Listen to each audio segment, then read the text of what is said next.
बिस्मिल्लाहिर्रहमानिर्रहीम। अस्सलाम वालेकुम दोस्तों, कैसे हैं आप सब लोग। मैं ठीक हूँ, अल्लाह का शुक्र है। और आज आप लोगों के सामने मैं हाज़िर हूँ। अभी देखिए, मैं बहुत ज़्यादा कुछ प्रैक्टिकल करके नहीं बता रही, चूँकि अब मैं आप लोगों के सामने ख़ुद से बात करती हूँ तो मैं सोच रही हूँ कि मैं आप लोगों को अवेयरनेस दूँ आपके बालों के लिए, आपकी स्किन के लिए, आप जो जो मेकअप प्रोडक्ट्स यूज़ करते हैं उन सब के लिए। देखिए, ट्यूटोरियल्स बहुत ज़्यादा भरे पड़े हैं, प्रैक्टिकल्स बहुत ज़्यादा यूट्यूब के ऊपर मौजूद हैं। आप मेरे अलावा भी बहुत सारी सिस्टर्स को देखते होंगे जो कि आपको ये सब चीज़ें बता रही हैं और सिखा रही हैं, माशाल्लाह बहुत अच्छा काम कर रही हैं। ठीक है, अल्लाह मियाँ सबके काम में बरकत दे। लेकिन मैं चाहती हूँ कि मैं आप लोगों के साथ पहले वो टॉपिक डिस्कस करूँ कि हम वैसे टॉपिक्स के ऊपर बात करूँ जिससे आप लोग सोचें अपने बालों के लिए कि आपने कोई ट्रीटमेंट लेनी है या आपने नहीं लेनी। क्यों? क्योंकि क्या होता है कि हम लोग ट्यूटोरियल्स देख के, जैसे कि मैंने पिछले अपनी प्रीवियस वीडियोस में बताया कि कलर ले आते हैं, लगा देते हैं। हमें नहीं पता हमारा बाल मोटा है, पतला है, हमें नहीं पता हमारे बालों में पैचेस आएंगे, अनवांटेड पिगमेंट्स हैं नहीं हैं। हमें बालों की थ्योरी जो घर बैठी ख़वातीन हैं उनको बिल्कुल भी नहीं है। और वो बहुत सी बिगनर्स जो अभी सलून का काम स्टार्ट कर रही हैं या करना चाहती हैं, उन सब के लिए मैं ये वीडियोस बनाती हूँ कि क्योंकि मैंने भी पूरा यूट्यूब देख के ही अपना ये चैनल बनाया है कि मैं देखूँ कि हर ब्यूटिशियन सिर्फ और सिर्फ काम सिखा रही है, काम बता रही है, और माशाल्लाह अच्छा बता रही है, बिल्कुल सही बता रही है। लेकिन उनकी वजूहात तो बताइए, उनकी वजूहात बताइए कि ये क्यों होता है, कैसे होता है और इससे हमें कैसे छुटकारा पाना है। बहुत से यूट्यूबर्स हैं माशाल्लाह, बहनें जिनका काम बहुत खूबसूरत है, जिन्हें मैं भी फॉलो करती हूँ, मैं भी देखती हूँ। उनका मुझे बड़े ऑनेस्ट कुछ ब्यूटिशन्स हैं यूट्यूब के ऊपर जो बड़ा अच्छा ऑनेस्टली अपना काम जो है वो शेयर करती हैं। तो मैं, और जो नहीं करती, मुझे उनसे रिक्वेस्ट है कि प्लीज़ आप लोग ऐसी वीडियोस ना डाला करें जिससे घर बैठी ख़वातीन जो हैं, जो बच्चियां हैं, वो जो हैं वो मिसगाइड हों। देखिए, अब बहुत से सलून्स में बहुत से चैनल्स के ऊपर मैं देखती हूँ कि पार्लर का सीक्रेट आप अगर एक लिख दें, वो कीवर्ड आप मतलब अपना डाल लें गूगल उसमें, यूट्यूब की सर्च में, तो आप देखें आपके पास लाखों की तादाद में वो आ जाएंगी। और वो पार्लर का सीक्रेट, वो ब्राइडल बेस के बारे में और वो ब्लीच के बारे में, फेस स्किन पॉलिश के बारे में ये बता रहे होते हैं, जिसमें सब ठीक नहीं होते। ये मैं कहती हूँ कि बहुत से ठीक भी होते हैं, बहुत से ठीक नहीं होते, क्योंकि वो सब वीडियोस देख देख के ही हम लोग आगे वीडियोस को बना देते हैं कि हाँ जी उसका देखा तो उसका ऐसा है, तो मैं चलो थोड़ा सा चेंज कर लेती हूँ। बेसिक सबका एक ही है, ब्लीच करना बालों को एक ही चीज़ है, वो बालों पे हो, फेस के ऊपर है, मेथड एक ही है। बस आप उसके अंदर कुछ चीज़ें मिला लेते हैं जिससे आप अपने आप को ये कहते हैं कि ये पार्लर का सीक्रेट है या फिला। तो उसी तरह बात कर लेते हैं। ये तो हो गई सलून की बात, मतलब कि आप ऐसा करते हैं। मैं बात करना चाह रही थी कि जो हमारे बालों से रिलेटेड है ना, वो और स्किन, जो फेस जो हमारा मेन है, जो रिवील होता है, हमारा बाल दिखते हैं, हमारा फेस दिखता है, तो उसके ऊपर प्लीज़ आप खुदारा ऐसे ऐसे बातें समझाएं कि पहले हम ये सोचें कि हमने क्या करना है, हमारे बालों की किस्म क्या है, जो कि मैं अपनी प्रीवियस वीडियोस में बता चुकी हूँ। तो आज का बहुत ज़्यादा वक्त आपका मैंने ले लिया। आज का जो मेरा टॉपिक है वो यही है कि वो बच्चियाँ, जैसे पिछले में बताया कि हिना वाले बालों को क्या करना चाहिए, कैसे करना चाहिए या नहीं करना चाहिए। ठीक है, फिर उसके बाद ग्रे कवरेज को बताने के लिए मैंने आपको 2-3 तरीके बताए। तीसरा, मैं आपको एक बात जो अब मैं आज आपसे करने जा रही हूँ वो है ट्रीटमेंट्स। जी हाँ, जो हम अपने बालों के लिए ट्रीटमेंट्स लेते हैं, जैसे कि बहुत पहले था स्ट्रेटनिंग था, ठीक है। स्ट्रेटनिंग के नाम से, स्मूथनिंग के नाम से आया कि बालों को स्ट्रेट करना है, तो बॉन्ड्स को हम लोग तोड़ के, मतलब उसमें इलास्टिसिटी आ जाती है, हम उसे बॉन्ड्स को तोड़ के उन्हें खींच के लंबा कर देते हैं। ठीक है, ये प्रोसीजर सेम ही है, यकीन करें आप, सबका प्रोसीजर सेम है। बस जो वक्त के साथ साथ जो नया नया टाइम आता रहा, नया नया दौर आता रहा, तो उसके अंदर उनके नाम चेंज हो गए। कंपनीज़ ने उससे लाइटर से लाइटर चीज़ें बनानी शुरू कर दी कि उसमें जो केमिकल्स हैं वो लाइटर बनाने शुरू कर दिए ताकि वो इतने हार्मफुल ना हो बालों के लिए। कंपनीज़ बहुत कोशिश करती हैं, ये हकीकत है। लेकिन क्या है कि हम जो ट्रीटमेंट्स लेते हैं वो किन बालों के लिए है, किन बालों के लिए नहीं है, मेरा मेन मकसद आज का ये बताने का है। ठीक है, अब आ जाते हैं सबसे पहले स्ट्रेटनिंग पे।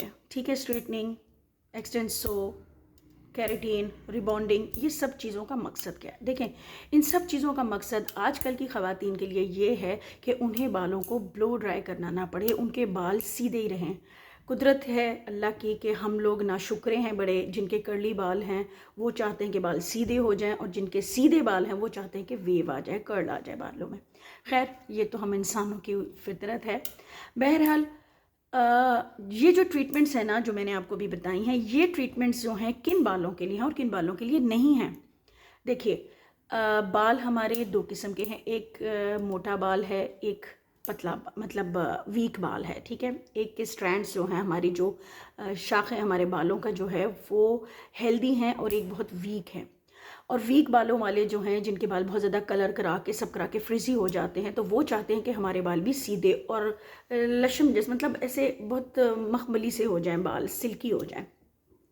तो मैं उनके लिए कहूँगी सबसे पहले कि प्लीज़ केराटिन और ये स्ट्रेटनिंग बालों की, जो जिनका मकसद एक ही है, प्रोसेस भी एक ही है सबका, बालों को सीधा करना, तो वो प्लीज़ आपके बालों के लिए ज़रूरी नहीं है कि आप करें, क्योंकि ऑलरेडी आपके बाल पतले हैं, और आप उन बालों में सिर्फ वो शैम्पूज़ की वजह से, उन चीज़ों की वजह से आपके बाल जो हैं वो फटे फटे और फूले फूले दिखते हैं, तो उसको, और पतले भी हैं, और मतलब आपकी स्किन भी दिखती है बालों में, तो प्लीज़ मेक श्योर कि आप लोग इस तरफ ना जाएं। आप लोग अपने बालों में केराटिन वगैरह कुछ ना कराएं। हाँ, आप प्रोटीन ले सकते हैं, प्रोटीन आप लेंगे ताकि आपके फ्रीजीनेस ख़त्म हो जाए, आपकी ड्राइनेस बालों से ख़त्म हो जाए, आप ये काम आप ले सकती हैं। लेकिन आप लोगों के लिए केराटिन, एक्सटेंसो, रिबॉन्डिंग नाम की कोई चीज़ आप लोग इस्तेमाल ना करें, क्योंकि ऑलरेडी आपके बाल कम हैं, और वो बहुत ज़्यादा हार्श केमिकल्स होते हैं, वो आपके बालों के ऊपर लगेंगे तो आपके बाल कहीं के नहीं रहेंगे। ये मैं आपको लिख के देती हूँ।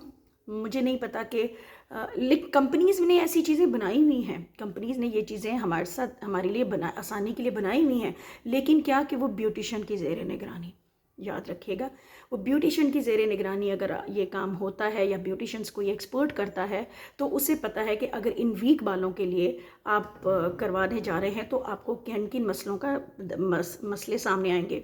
देखिए, मैं जो हूँ, मेरे पास जो क्लाइंट्स आते हैं, मैं बीच में बात काट रही हूँ, मेरे पास जो क्लाइंट्स आते हैं वो ऐसे बालों को लेकर आते हैं, या मुख्तलिफ़ किस्म के बाल लेकर आते हैं कि हमने आपसे केराटिन करवानी है, तो मैं, या एक्सटेंसो या रिबॉन्डिंग जो भी करवाना है, तो मैं उनको यही मशवरा देती हूँ कि बेटे अभी ना करवाएं, या जो भी है सिस्टर बहन है, या जो है, अभी ना करवाएं। सबसे पहले उसमें देखा जाता है वेदर देखा जाता है कि अगर आपको, मतलब गर्मियों में ही स्वेटिंग होती है, अगर स्वेटिंग वाला वेदर है, भले वो जैसे कि आजकल का चल रहा है, नवंबर है, फिर भी दिन में दोपहर में स्वेटिंग होती है, तो मैं कोशिश करती हूँ कि हर क्लाइंट को ये कहूँ कि अभी आप ना करें। बहुत से सलून वालियाँ जो हैं, आप यकीन कीजिए, मैं हैरान होती हूँ कि वो कैसे जून जुलाई अगस्त में, मई में वो केराटिन कर रही होती हैं और बड़ी खुश हो रही होती हैं, बहुत सारे क्लाइंट्स ले लिए, सब करिए, लेकिन आई स्वेयर, यकीन कीजिए कि वो बच्चियां बाद में रो रही होती हैं। तो मैं उन्हें यही कहती हूँ कि आपको किसने कहा था कि आप जून जुलाई अगस्त में और इस सख्त सर्दी के, गर्मी के सीज़न में आप ये करवाएं।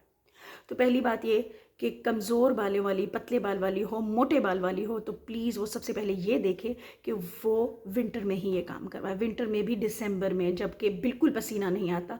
दिसंबर से जनवरी और नवंबर का एंड ऑफ नवंबर, मतलब लास्ट वीक, 2 वीक्स नवंबर से लेके जनवरी के स्टार्टिंग के 2 वीक्स या 3 वीक्स, ऐसे आप इस सीज़न के अंदर जितनी भी आपने केराटिन करनी है, जितनी भी रिबॉन्डिंग करनी है आपने, वो आप कर सकते हैं, एक्सटेंसो वगैरह। और पतले बालों के लिए मैं रिक्वेस्ट करती हूँ कि वो सिस्टर्स ना कराएं, क्योंकि उनके बाल बिल्कुल ख़त्म हो जाएंगे, क्योंकि ये क्रीम्स, ये सब चीज़ें बहुत ज़्यादा हार्श होती हैं। भले हम फार्मूला 1 फार्मूला 2 आता है कि जी ये वीक बालों के लिए है और ये हेल्दी बालों के लिए है, मतलब या ये कलर ट्रीटेड बालों के लिए है, ये बात। और दूसरी बात ये आप लोगों से मुझे करनी थी कि जो सिस्टर्स केराटिन कलर वाले बालों के लिए कराती हैं, अच्छा ये होगी पहली बात वीक बालों के लिए। अब हेल्दी बालों वाली, जिसने बालों पे कभी कोई कलर वर्जन बाल हैं उसके और उसने कभी कुछ नहीं कराया, तो वो केराटिन आराम से ले सकती हैं, लेकिन उसका भी सीज़न देख के, वेदर देख के ही वो ले सकती हैं, ठीक है। लेकिन इन सब चीज़ों के बाद, ये मतलब कलर ट्रीटेड वालों के लिए भी है, सब कुछ है, लेकिन मैं रिक्वेस्ट करूँगी कि जब भी आप केराटिन लें या इस किस्म की कोई भी ट्रीटमेंट आप अपने बालों के लिए लेती हैं, तो उसके लिए एक तो वेदर को देखें, दूसरा आप ये देखें कि आपके बालों के ऊपर कितनी देर से आप केमिकल वर्क ले रही हैं। मतलब आपने पहले भी रिबॉन्डिंग कराई है, आपने पहले केराटिन करवाई है और कितनी देर पहले कराई है, आपके बाल हिना ट्रीटेड हैं, आपके बाल क्या कहते हैं उसको कट डाउन हुआ है, ब्लीच वॉश हुआ है, या जो भी ऐसा कोई केमिकल आपके बालों में लगा हुआ है, तो आप उसके अंदर गैप दें। अब बहुत सी बच्चियां हैं जो कहती हैं कि हमारी शादी हो रही है तो हम अभी आ रहे हैं, मतलब आज उन्हें चाहिए और 1 महीने बाद या उसी वक्त 10 दिन के बाद या सेम डे भी बहुत सारी लड़कियां कहती हैं कि हमें कलर और केराटिन और एक शेड दे दें या फिर स्ट्रीकिंग दे दें या हाइलाइट्स वट जो भी है वो हमें केराटिन के साथ दें। तो मैं रिक्वेस्ट करती हूँ फिर से बार बार उन सब बच्चों से कि ये दोनों काम एक साथ में आपने कभी नहीं करवाने। ब्यूटिशंस जो हैं वो कर लेती हैं, 10-15-20 हज़ार उनके हाथ में आ रहा होता है, वो कर लेती हैं। तो प्लीज़ आप इनकी बातों में ना आएँ, आप अपनी मर्ज़ी करें, अपने बाल आपके बाल आपके हैं। वो बाकियों को किसी को बहुत कम है जो ब्यूटिशंस ऑनेस्ट हैं, जो आपको ये काम नहीं करेंगी। लेकिन मैं रिक्वेस्ट करती हूँ जो आपको ये काम कर रहा है that means she is not honest, वो आपके साथ सिंसियर नहीं है, वो सिर्फ अपनी जेब भर रही है। देखिए मैं बुराई किसी की नहीं कर रही हूँ, लेकिन मैं आपको एक बात समझा रही हूँ कि दुनिया में सब काम होता है, ठीक है। तो वो आपका कर देंगी बात, लेकिन आपको उसके बाद का अपनी तरफ से जब काम कर रहे हो तो बताते भी हैं कि जी आपने 3 दिन तक अपने बालों का आफ्टर केयर करनी है, आपने पिन अप नहीं करना, आपने टाई नहीं करना, आपको स्वेटिंग ना हो, ये ना हो, ठीक है। और यहाँ कुछ गलती क्लाइंट्स की भी है, वो बाल करवा के चली जाती हैं और फिर बाद में वो उस तरह ख्याल नहीं रखती जैसा कि ब्यूटिशियन ने रिकमेंड किया है आपके लिए। देखिए डॉक्टर के पास आप जाते हैं तो डॉक्टर आपको दवाई देता है 1 हफ्ते की या 3 महीने की या 1 महीने की, ठीक है।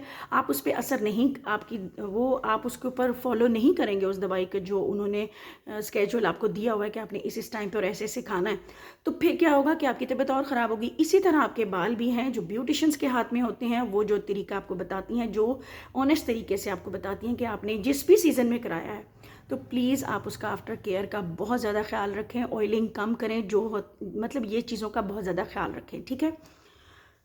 तो हेल्दी और वीक बालों के लिए जो मैंने आपसे बातें की, देखिए मैं कहीं ना कहीं मैं स्किप हो जाती हूँ बातों में, क्योंकि मेरा दिमाग बड़ा भुलक्कड़ हूँ, मैं बहुत सारी चीज़ें भूल जाती हूँ कि मैं कहाँ से स्टार्ट करना है। तो मैं अभी आपसे यही बात कर रही थी कि आप प्लीज़ अपने बालों का ख्याल रखें। बाल आपके बड़ी कीमती बाल हैं और बहुत देर बाद बढ़ते हैं, और बहुत देर बाद बढ़ते हैं वो क्यों इतना टाइम लगता है, क्योंकि जब हम प्रोटीन अपने बालों की, हमारी जो खुराक है उसके अंदर हम सब्जियों का इस्तेमाल नहीं करते, हम फ्रूट्स का इस्तेमाल नहीं करते, या हम अपने बालों को हमें नहीं पता कौन सा शैम्पू हम लगा रहे हैं, हमें नहीं पता हम कौन सी क्या चीज़ लगा रहे हैं, कौन सी ट्रीटमेंट किन बालों के लिए ले रहे हैं, तो हमारे बाल वीक से वीक होते रहेंगे और बाल गिरते रहेंगे और बाल ख़राब होते रहेंगे, ठीक है। तो प्लीज़ रिक्वेस्ट है 3-4 बातों का ख्याल रखें। अपने बाल को वॉश करने का तरीका, अपने बालों के ऊपर मेहंदी लगाने का जो मैंने आपको बताया, आपके बालों में जो ट्रीटमेंट्स आप लेते हैं प्लीज़ उनका, जो मैंने बातें आपको बताई उसका ख्याल रखें। और उसके अलावा अपने बालों को अपनी डाइट अच्छी रखें, ठीक है, ताकि आपके बाल ठीक और हेल्दी रहें। और फिर भूल गई फिर भूल गई कि और क्या आगे मुझे क्या बोला था। बहरहाल बहुत शुक्रिया आप लोग मेरी देखिए इस वक्त बिल्कुल दिमाग से उड़ गया सब, इसलिए मैं अब वाइंड अप कर रही हूँ आप लोगों का कि आप लोग मेरे वीडियोस को देखते हैं, लेकिन प्लीज़ जो मैं बातें आपको बताती हूँ वो बहुत ध्यान से सुना करें, वो आपके लिए बहुत ज़्यादा हेल्पफुल साबित होंगी इंशाल्लाह, आप समझेंगे। और आपके पास जो भी क्लाइंट आता है प्लीज़ आप उसको उसके साथ जब भी आप बालों का कोई काम उसके साथ करें या स्किन का, तो उनकी स्किन देख के, उनके बाल देख के 15 से 20 मिनट उनके साथ बैठ के मीटिंग कीजिए, उनकी हिस्ट्री बालों की पूछिए कि आपने क्या किया है क्या नहीं किया, और अब आपके बालों पे और क्या हो सकता है और कौन सी चीज़ आपने करनी है कौन सी नहीं करनी, भले वो क्लाइंट आपका 15 से 20 हज़ार का ही क्लाइंट क्यों ना हो। प्लीज़ उनके साथ आप पैसे ले के उनके साथ एक मतलब उनको मिसगाइड मत करें, उनको अगर आप इतना उनसे ले रहे हैं तो उनको अच्छे से गाइड करें और अच्छे से फुल टाइम दें, बिल्कुल। और ताकि क्लाइंट आपका उसके बाद आपका क्लाइंट आपका कहीं नहीं जाएगा। बस आप इस चीज़ में ना रहें कि बस हमारा पॉकेट भर रही है और बस ठीक है। क्लाइंट का ख्याल रखें, वो भी बड़ी मुश्किल से पैसे जमा करके आपके ऊपर बड़ा ट्रस्ट करके आता है। तो उम्मीद है आप लोग मेरी इन बातों को समझ रहे होंगे और आज हम लोगों ने बात किया कि ट्रीटमेंट्स हमने कौन सी लेनी, कौन सी लेनी नहीं लेनी। और आई थिंक मुझे टाइम का अंदाज़ा बिल्कुल भी नहीं हो रहा है कितना हो गया। अब अभी नेक्स्ट वीडियो में मैं आपसे, अभी जुम्मे का टाइम है आज हमारे पास, सुबह सुबह मैं नीचे आ जाती हूँ कि मैं वीडियोज़ अपने बना लूँ क्योंकि फिर क्लाइंट्स आ जाते हैं और फिर वीडियोज़ नहीं बन पाते। तो अब नेक्स्ट वीडियो में मैं आप लोगों से बात करूँगी कि कौन सी ट्रीटमेंट्स हैं जो हमें अपने बालों पर लेनी चाहिए। ठीक है, मतलब कौन सी ये लेनी ये भी चाहिए, लेकिन हमें इनके लिए हमें इन चीज़ों का ख्याल रखना है जो मैंने आपसे भी डिस्कस किया। उम्मीद है आप लोगों को मेरा वीडियो पसंद आया होगा। पसंद आए तो प्लीज़ लाइक और शेयर ज़रूर कर लिया कीजिए और पूरा वीडियो देखा कीजिए, क्योंकि पूरे वीडियो देखने से क्या होता है कि आप लोग स्किप करके नहीं देखते हैं तो आप लोग की बात में पूरी समझ आएगी जो मैं बात कर रही हूँ। और अगर आप लोगों के कोई सवाल होंगे तो मैं उनका जवाब भी दूँगी। बहुत शुक्रिया दुआओं में याद रखने के लिए। अल्लाह हाफिज़।